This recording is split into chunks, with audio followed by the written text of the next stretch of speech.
Are you the product? Are you the product or are you the customer?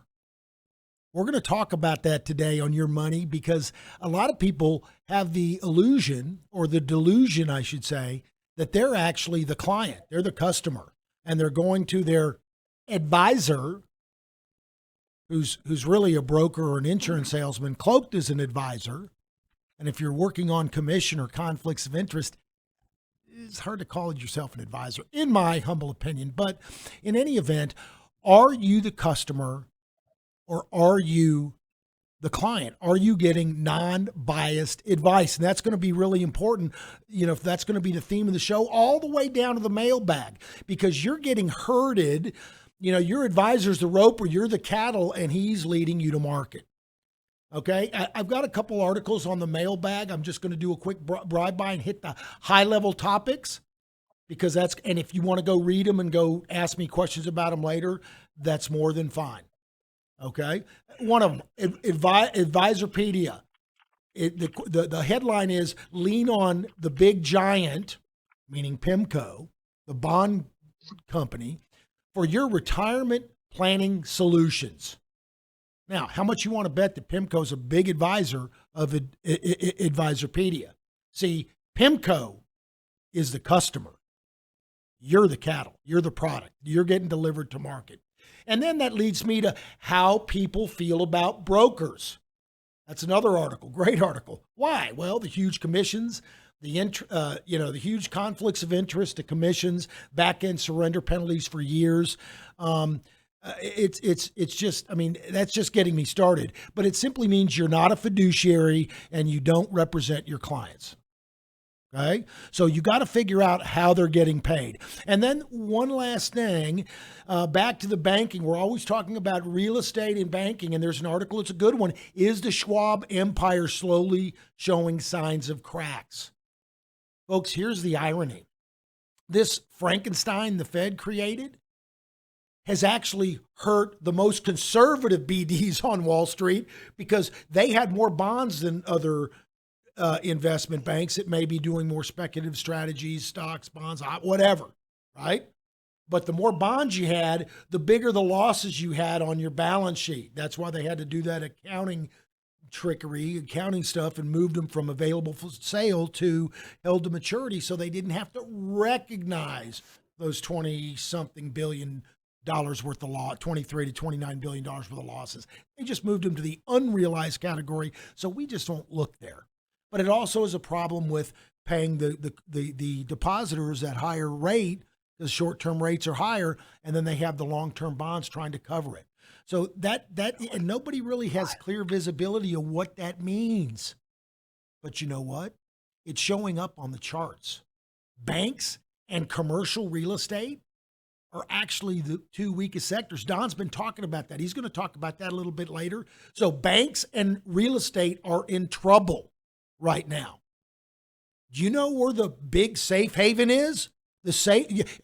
Big tech is actually rallying, but it's not for the reasons you think. You think, oh, tech stock's coming back, everything's good, there are businesses expanding. No, the big institutional money and the hedge funds, they're scared of the real estate and they're scared of the big banks. They're just looking for some huge, strong economic bellwether that's highly liquid that they can stuff money in because they're a little worried. So they're buying Apple, these big liquid stocks. So are the tech stocks rallying on their own merit, or does that just seem to be the place to be? We're going to kind of go over all that. And then, by the way, remember I was talking about, are you the customer? So there is a article out, another one, that talks about why real estate is a good buy, is a good value. And they're trying to push that. Wall Street knows that banking and real estate is in trouble right now. So you got BlackRock and all these big investment banks that are trying to smooth it out and say everything's fine. And so you see all these advertisements and all these things talking about how it's a good value play, how it's a good investment. Now's the time after this big correction to buy real estate and or bonds or banks. Well, maybe it is, maybe it isn't. The charts will tell us. But don't just go out there. And normally, when they're pushing stuff and telling you it's a good time to buy, a lot of times they're trying to shore it up. You're not the customer, you're the product. They're helping you support their sector that needs help. Don't forget that. It's very important. And this is how the traditional advisor brotherhood works. You need to understand that. They want you to take action, their action, what they want you to do, but is in your best interest.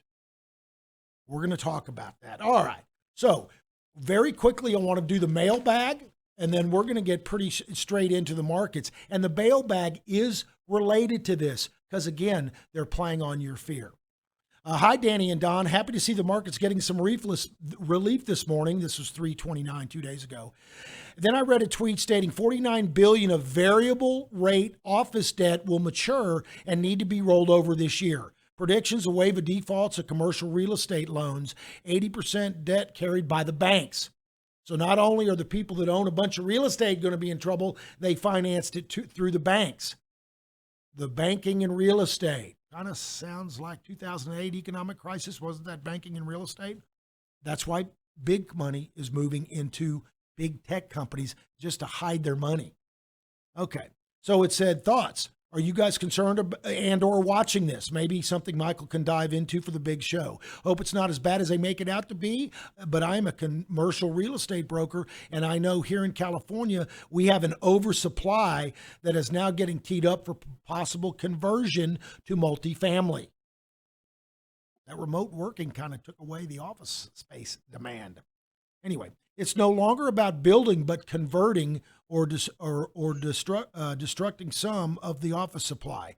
This is such a big hangover, especially post-pandemic. Interesting times, KC.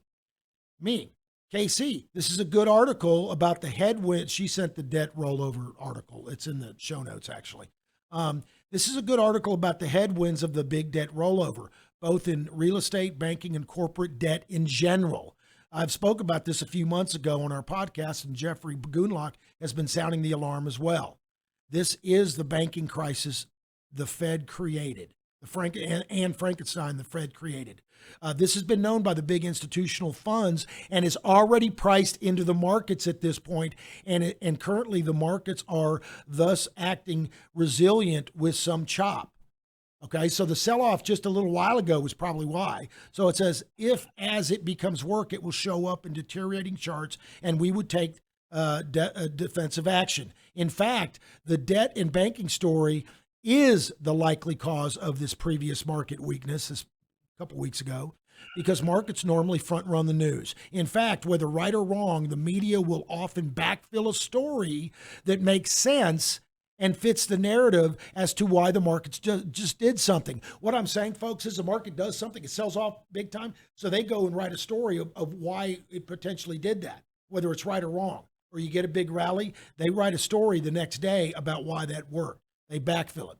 Thus, the market's price action, while not perfect, is a better leading indicator than the financial articles.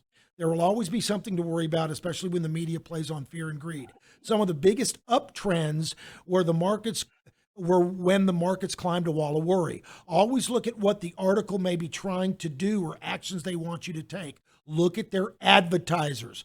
Usually when it's fear, the advertisers are insurance companies pushing indexed annuities or guaranteed lifetime income, or BDs are pushing their buffered products or buffered ETFs. I always count and classify the advertisers in a magazine or commercial on CNBC TV shows, and then it becomes more clear who whether I'm the product or the customer.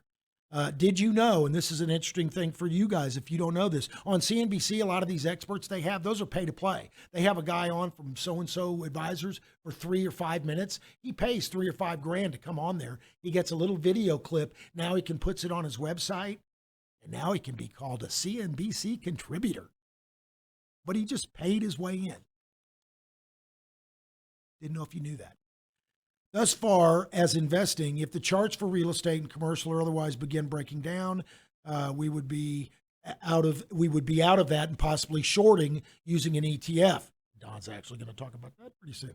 As far as occupational in your job, if there's a commercial real estate, if you're still in commercial real estate and do not do any multifamily, things could get competitive very quickly with fewer deals. I do think Main Street is slowing down, and we are headed for a recession unless policies going forward by the Fed and the politicians improve and we get any real recovery. The good news for the markets is they will also front run in or coming out of a recession and will rally while things are still tough. That's what people, and it may be happening right now, actually. This is my 2 cents. I cannot speak for Don. This is a great topic. And even though I went a little off topic, it is related and important. Thanks, Dan. So, folks, the point is, she sent me this article about all these big problems in real estate, which there are problems in real estate, but the big money's known this for months, and now these articles are just coming out. And a lot of articles this past week were about why you need to value invest, why banking stocks are a good deal right now, or why these real estate stocks, or BlackRock is a great place to be. It's because they're pulling out of all the stops, and they're advertising because they need some support. They need your money. The question is, do you want to give it to them? Is it the best risk reward for your dollar going forward, or is there a better place? Don, I do have one more very quick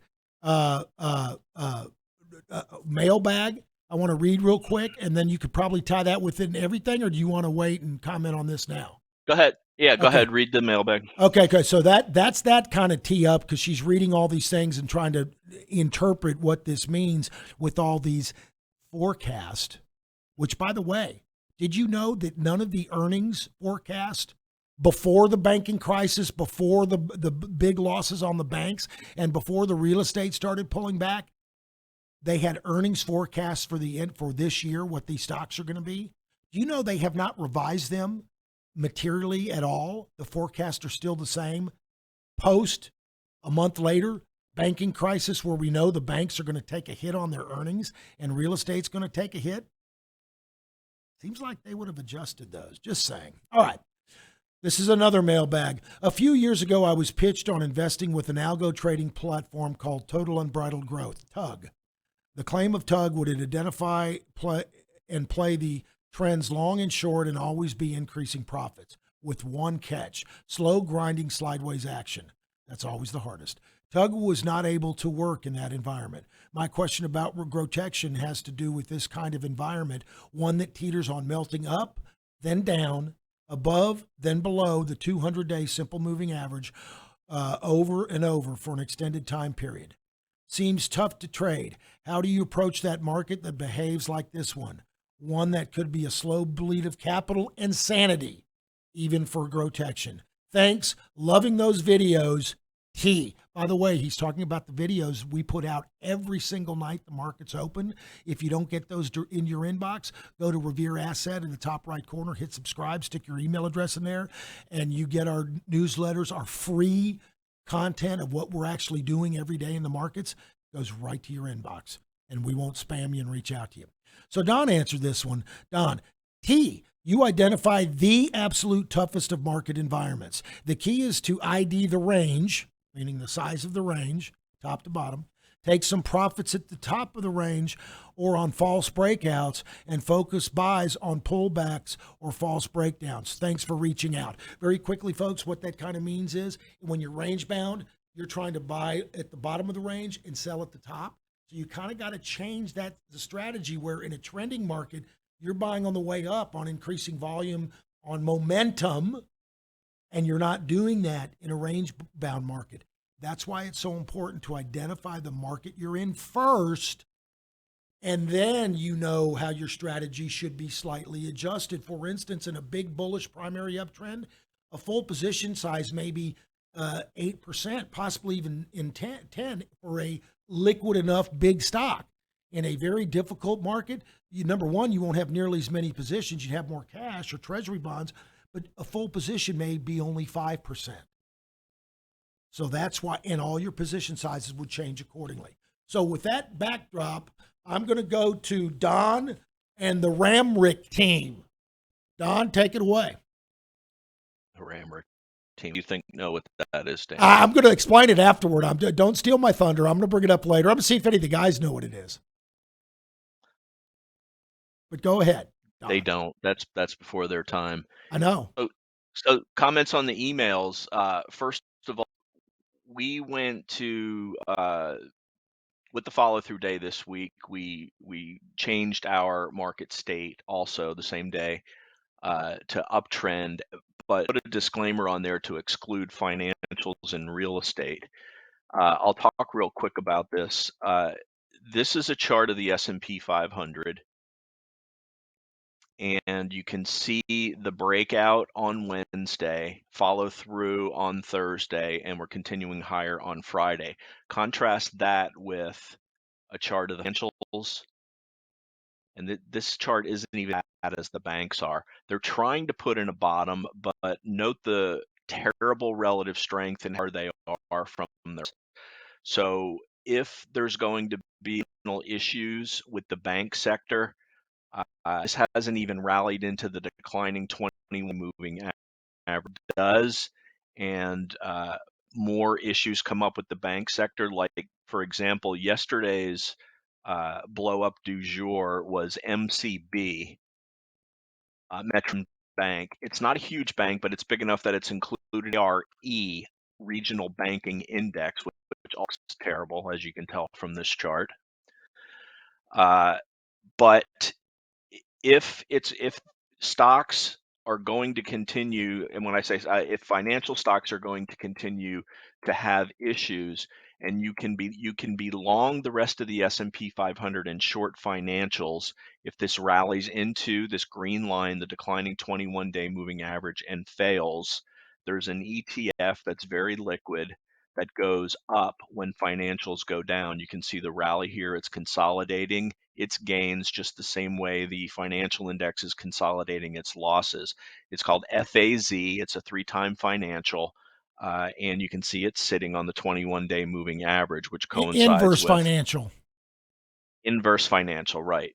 So financials go down, this goes up.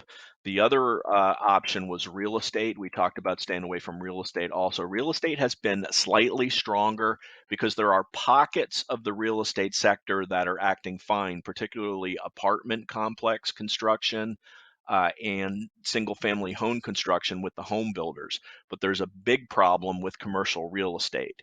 XLRE, this is the overall sector, got back above the 21-day moving average today. But if that starts to roll over and fail, there's an ETF named DRV, inverse real estate 3 times. You see it broke the 21, just the same opposite way of how XLRE and also IY are. There are several real estate indexes. Those got back above their the last couple of days. But if real estate starts to roll over again, you can take advantage on the downside by DRV. If financials continue to stay weak, you can take advantage by FAZ. That said, we did have the follow through day this week to the upside. Tech stocks continue to act much better than the overall S&P 500. You can see the NASDAQ 100 here breaking out of this recent base, so showing superior relative strength to the S&P 500, and certainly superior relative strength to see how that's not at the highs yet. 41.95 high back here in late January. Similarly, small caps remain weak. This is the IWM small caps getting back above the 21-day moving average today. So that's a good sign as we're seeing broad strength. After that PCE inflation report this morning showed inflation not as expected. We're having a follow through to the upside, and we're having superior with small and mid cap growth stocks that we traffic in. And this is where the RG7, our seven ETFs that are a growth composite, they're all up today more than at least double what the S&P 500 is doing with the 1 PDP, which is in line with the S&P 500. So we're getting positive signals on growth stocks across the board today. When I look at my quote list, semiconductors are lagging today because China is trying to get back at us for going after TikTok by scrutinizing some semiconductor companies. But despite the fact that semiconductors are lagging, the NASDAQ 100 is still up 0.7. The S&P is up 0.7. The Dow is up 0.6. Mid caps are up 1.4, small caps are at 1.8. This is as 11:15 Eastern time on Friday. And as I look at my leaders list, I'm seeing plenty of leaders up 3, 4, 5, 6%. This is the type of action that we absolutely want in this market. And honestly couldn't ask for much more coming off the bottom Friday, where it looks like we had a shakeout in small cap stocks and in financials and in real estate. And then we continued with strength to the upside in the larger cap indexes. I showed the S&P, I showed the NASDAQ 100, and the Dow is following through back to the upside as it regained its 21-day and 200-day moving average this week. So market has improved markedly this week. Follow through day on Wednesday, additional strength Thursday, and so far on Friday. And we've got growth stocks joining the party in a major way today on Friday, with the exception of semiconductors, which had been leading, but that's because of China. So certainly some good signs coming from the market. And to the second email that you talked about, prior to really today, it was a level to level market. You can see various ranges. Here's a range, we graduate higher, we get in that range, we graduate higher, we get in this range in February. Then with the banking issues, we started to sell off and we broke below. But now we're we're at the top of another range and breaking out of a range on the NASDAQ 100, at the top of the range on S&P 500. And let's take a look at IWO here. This is growth stocks, small cap growth stocks,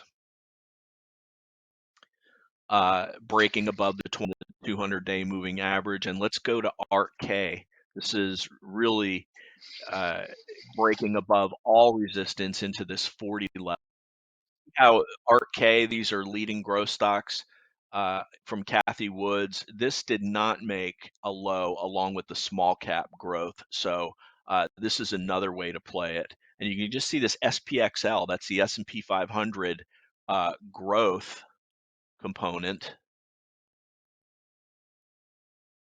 Actually, that's a 3-time SPXL, making a new high also along with the S&P, new recent high along with the S&P 500. So they're going the way bulls, growth bulls, would want them to since Wednesday of this past week. Keep watching our videos. If that changes, we'll change and we'll point it out on the videos.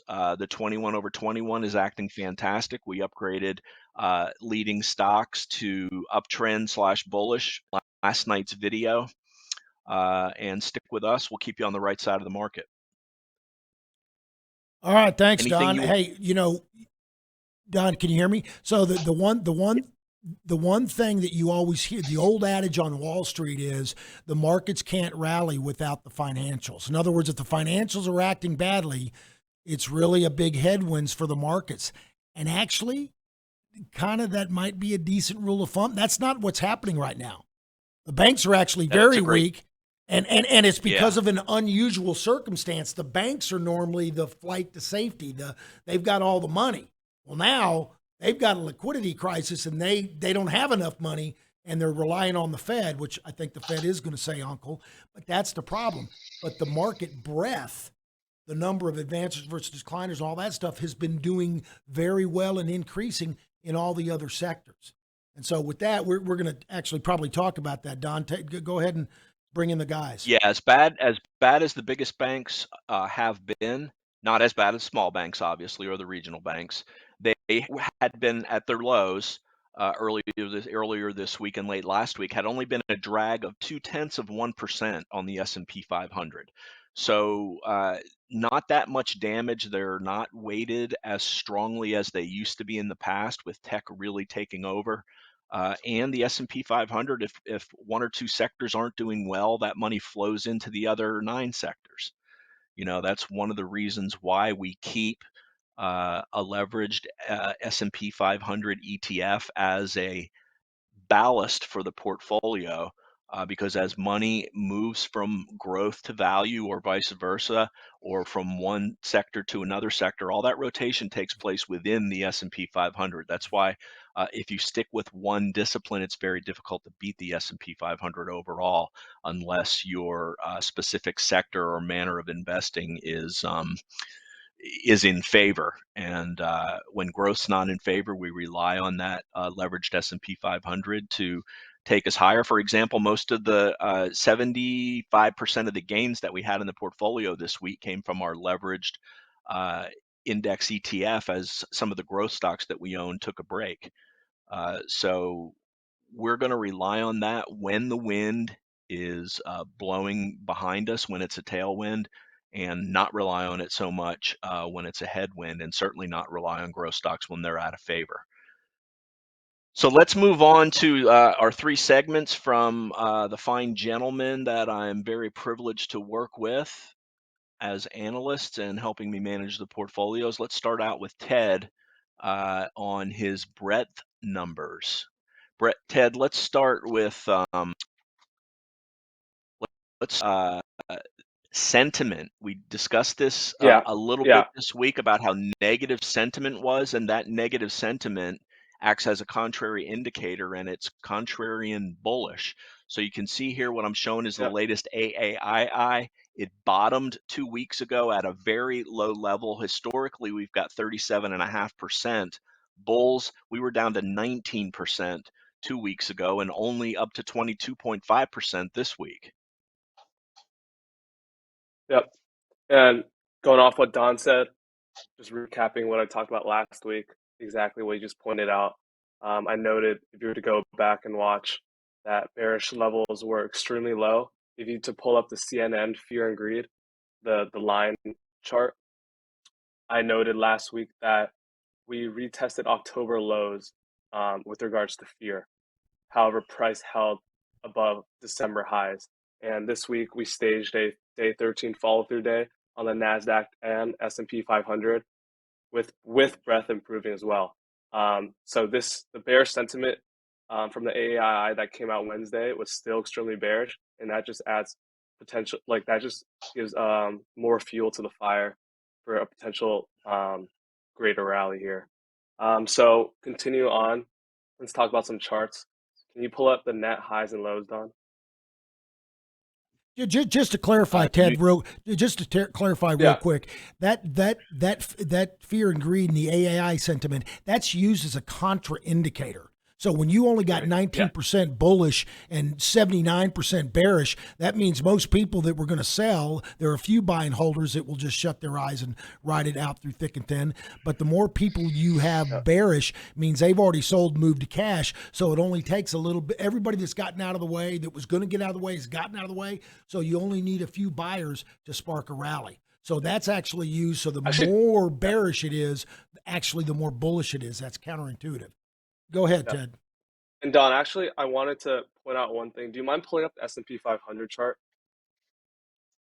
Yeah.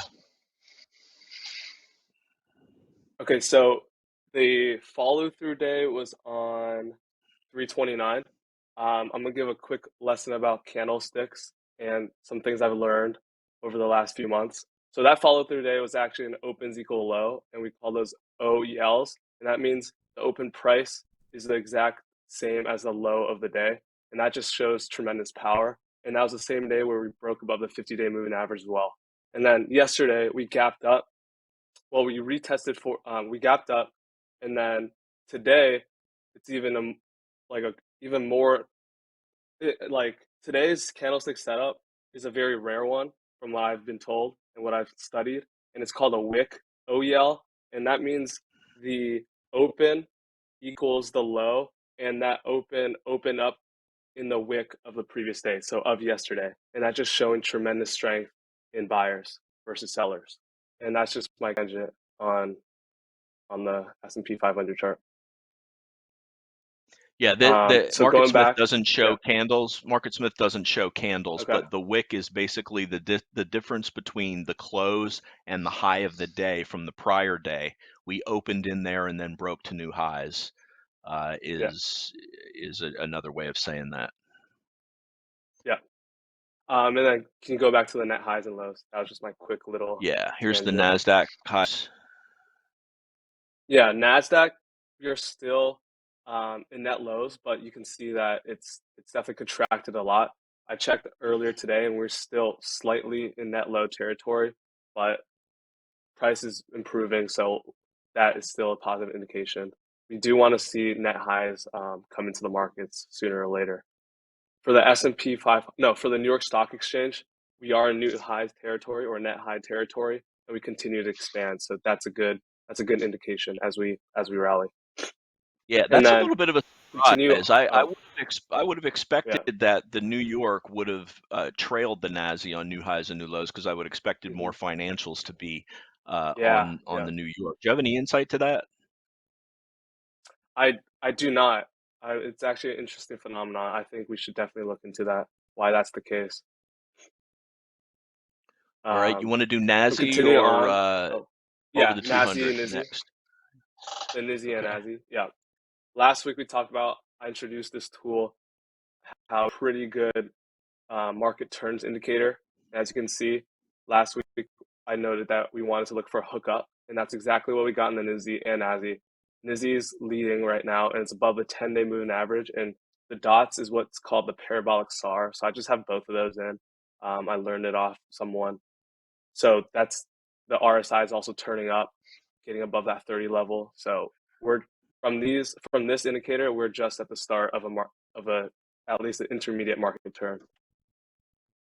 And then can you pull up the S&P 500 and Nasdaq above the 200-day? So the S&P 500 above the 200-day percentage of stocks above the 200-day is over 50% now. So that's like kind of a good gauge of healthy versus unhealthy. It's not always that binary, but we like to see breadth expanding. As you can see here, we bounced off the 200-day moving average. The 200-day is still in an uptrend, so this is a good sign. Nasdaq didn't even test the 200-day, which just shows even more strength, and we're rallying as well. So breadth is increasing as we stage the follow through days and continue to follow through in these last couple days. I believe that is it for my segment in This Week in Breath. Yep. All right. Thanks, Ted. Appreciate it. Let's move on to Connor now. He wants to talk semiconductors this week. Yeah, so Don, if you just want to pull up that comparison chart that I sent you. Yeah, so today I just wanted to talk about semiconductors. They've been the clear outperformer all year, and they've been showing just immense relative strength, and quite frankly, probably the most hated sector in the market right now. You know, when you get broad participation from a group, you get all these people that come out and say, oh, the P's high, they're overvalued, but the price is truth, and the price action has just shown that there's buyers for these stocks. So I use MarketSmith to make a comparison chart for like a handful of names that are the leading semiconductors this year. And what you can see is they're all up double digit percentage wise. They're outperforming the market by a wide margin. And this is something that I think you can't ignore when you see this many stocks making new highs in a very tough market. That leads me to believe that, if the market gets better and we flip trends and can sustain an uptrend, then I think these are the leading top names that you want to look at and want to buy on pullbacks, because many of these are showing true market leader characteristics. And I'll mention one, Don, if you want to just pull up the chart of RMBS. This is another semiconductor that made new highs this week. And what was very noteworthy about this one was that when it broke out of that flat top base, it had its highest volume in 1 year. But what really caught my eye was that the next day it followed through with even more volume, which is rare. I mean, that's like the hallmark Very of a rare. breakout, is if it can break out with volume, but if it tops that volume the next day, just shows a lot of people want in on the stock. And yeah, so there's just so many names in this group making new highs, showing tremendous relative strength. And I think that's where you want to focus, because it's a waste of time and capital to settle for stocks that aren't in uptrends, that aren't in the leading group or the leading sector. And just like Don mentions in his video all the time, how important buying stocks in uptrends is, and you want names over the 200-day moving average. And what Paul Tudor Jones always said was, nothing good ever happens below the 200-day moving average, and that is really true. So, yeah, and that if you're more interested in those names, I can send anyone who wants that comparison chart with all the top semiconductors that I'm seeing. But yeah, I just wanted to mention that and just explain what we're looking for and why we're attracted to this sector. All right, good stuff. Connor, 5 weeks from graduation now. That's right. Hard to Damn. believe, but Yeah. And 2 months from moving to St. Augustine, Florida to begin your residency, Oh, your with 6-month God, residency in person. That's Same right. with man. Ted. Ted's closer to 7 weeks away from graduation, but those two fine gentlemen are moving to St. Augustine at the beginning of June, and St. Augustine may never be the same after their 6-month residency. Yeah, That's they right. already called me for some credit applications. Hey, do you know these? Do you know Connor? Who's this Connor kid? I said, I've never heard of him before in my life. Who? No, I put a good word in for you guys, so you probably will qualify for the apartment. Nice. Very sweet. Bam, bam. All right, Michael. Let's All move right. on to what do you got for us this week? This week, I got a little segment on risk. I just wanted to briefly talk about risk a little bit, and had a few good quotes that I thought were relevant and important. So the first one, speaking of Paul Tudor Jones, it's a quote from Paul Tudor Jones, and he said, "Risk control is the most important thing in trading." And then I'll go through a few quotes. Another one is, "Never set yourself up for the knockout punch. Never risk what you cannot afford to lose. Whatever you do, make sure you're around tomorrow. The real risks are always the ones you don't foresee, because if you do foresee them, you mitigate them or insure against them."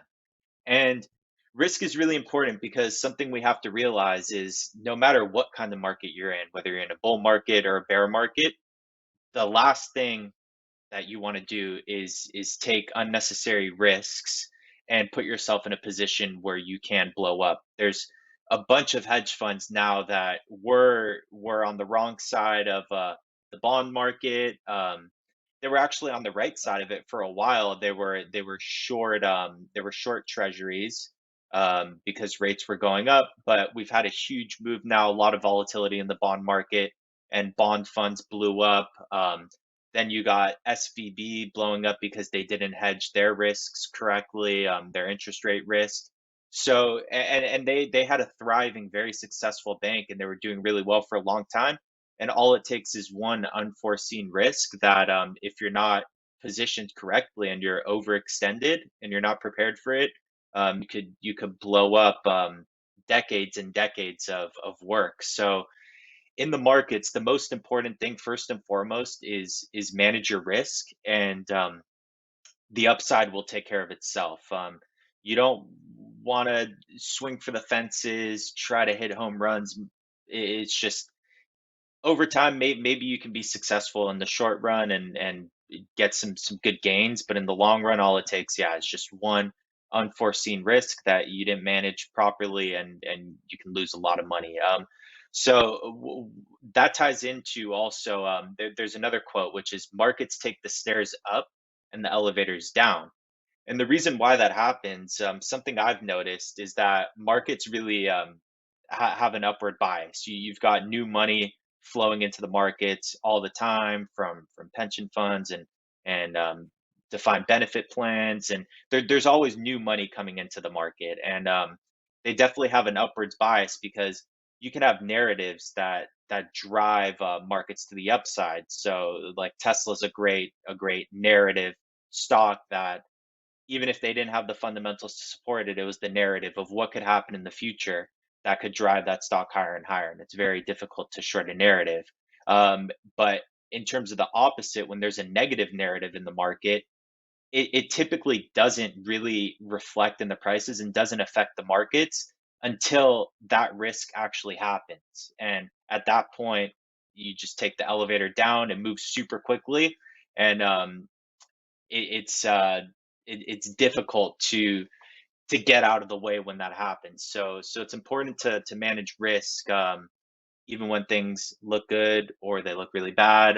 And yeah, just don't overextend yourself, and always be careful. Um, so that's my segment.